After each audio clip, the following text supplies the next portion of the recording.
नमस्कार मैत्रिणींनो, सर्व भगिनींना वटपौर्णिमेच्या हार्दिक शुभेच्छा। आज आपण बघणार आहोत वटपौर्णिमेकरता लागणारं साहित्य, पूजा साहित्य।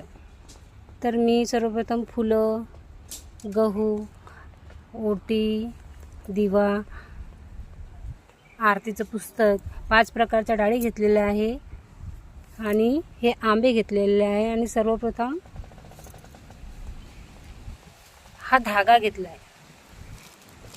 धागा म्हणजे आपण वडाच्या भोवती 7 फेऱ्या मारत असतो, तर त्या धाग्याला पकडून आपल्याला काय करावं लागते, फेऱ्या मारावं लागतात। माचीस पण आणलेली आहे, नारळ पण आणलेला आहे। चला तर मग सुरू करूया वडाची पूजा।